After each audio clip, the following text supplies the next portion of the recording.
Well, hello there, the Casual Gaming Geek here, and today I am going to be building the Lego Atari VCS. Now, I know I'm a bit late to the party with this, as a lot of people have already gotten this and built it and reviewed it, but I only just got it yesterday, so I'm going to take the time, build it now, and give my thoughts on it, and how it compares to the actual Atari VCS. I'm very excited. You may have seen various videos. I have the Lego NES here, and I love it. It's honestly my favorite Lego kit I've ever built. It's just fantastic. So I'm very curious how the VCS is going to compare to it. So let's get started.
Well, here it is. It's done, and I have to say, I love everything about this kit. And not just the model.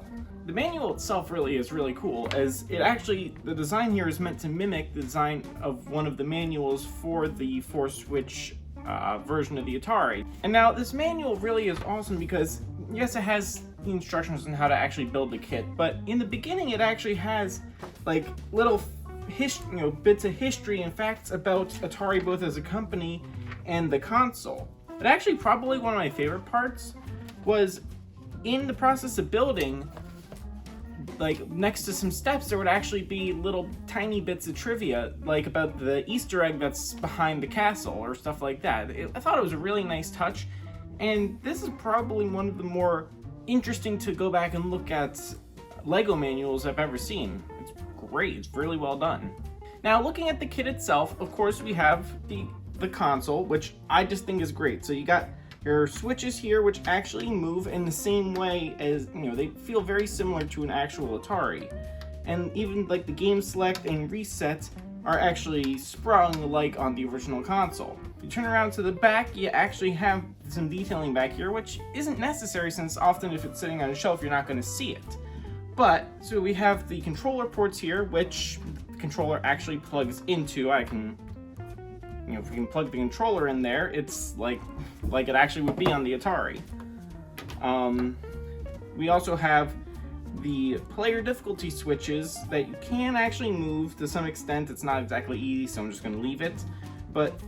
And then we move over here, we have the channel select switch, which was very important back in the day. They even included the power port, right there center on the back. So I love this, and really every detail about this looks like the actual thing. Like I was walking past this when the lights were off in here, and I caught it out of the corner of my eye, and I'm like, wait, I don't remember leaving my Atari there, and I'm like, oh wait, it's the Lego one. But even the wood grain, using the flat tiles to kind of simulate wood grain, but without it being overly detailed. Like, it has the appropriate level of detail for the Lego one. Now, I don't actually own a 4-switch Atari, so I can only really compare it to my 6-switch here. But if you look at them, They are very similar. They are very close in size. The Lego one is just slightly smaller in each dimension, which can just be attributed to having to stick with Lego sizes. They couldn't make a custom length brick just for this kit. Now, I will say this is a lot closer in size to the original console than the NES was. The NES kit, while really cool, is actually significantly smaller than an actual NES, which I feel like they could have probably made it closer to the original size. Really, my only major complaint about the design of the exterior design is that the orange border around the switches on the Lego version is much thicker than it was on the original console. But again, they couldn't make really custom pieces just for this kit, so you had to go with the standard size piece. It doesn't really bother me that it's thicker. It's really just kind of the only part of this that doesn't look quite right compared to an original Atari. Now, one of the big parts about this, of course, is that inside, if you pull the front, there's actually a hidden scene meant to depict an early 1980s living room with the little boy playing his Atari, and it's just a really cool scene. Now, I obviously did not grow up in the 80s, so I wouldn't have as much nostalgia for this as someone who actually grew up in the time period, but I thought it was a really nice touch. They didn't have to do that. I guess the reason they did this was because with the NES, if you had to pick one game to define it, obviously you'd pick Super Mario Brothers, so they did the TV with the scene from Super Mario Brothers there, and that works great for the NES. But, at least in my opinion, there's no one game that really defines this console. Maybe actually, now that I think about it, it's interesting that they didn't include a combat cartridge. But yeah, I mean, I personally can't think of any one game that really defines the Atari. So I guess it makes sense they didn't actually include a TV with a game scene like they did with the NES. But they obviously wanted something a little more, something to add to the nostalgia factor for people who grew up with the Atari, so I thought that the scene inside was actually a really good idea, a really good detail. Now, of course, there's more to the kit than just the console, so first, let's take a look at the controller. Now, obviously, the Atari 2600 controller is the most iconic controller in video game history. There's no arguing the fact that the iconic red button and the black stick, really, there's no arguing that this is iconic. So now let's compare it to an actual one, and they are pretty close in size, which you'd expect. The thickness is actually spot on. Now this controller is a lot cooler than the NES one. So the NES one, it's just a static controller. You got your hard Lego plasticness, and you got your rubber controller cord, but other than that, it's a very static model. This one is a lot cooler in that you can actually move the stick around, and it feels very similar to an actual original controller. Now, the Lego one does have a little bit more movement than the original one, but it feels pretty close, and honestly, it's just such a nice detail that they made it move at all. They could have made it static like they did with the NES one, but I thought this was a really nice touch, and I love it. It was fun to build. It was a really cool part of the build process. So then, of course, in addition to the controller and console, we have some games. So the NES only came with Super Mario Brothers, which is fine since that's what's on the TV there. But for the Atari, Lego decided to make 3 different games. So we have here Adventure, fantastic game, love it, so much fun. We have Asteroids, which again, so much fun and very iconic game. And Centipede, which personally I've never been a huge fan of, but you can't deny it's a good game. In my Atari collection, I don't actually have Centipede, so I can't really compare how this looks to the original cartridge, but I do have Adventure and Asteroids.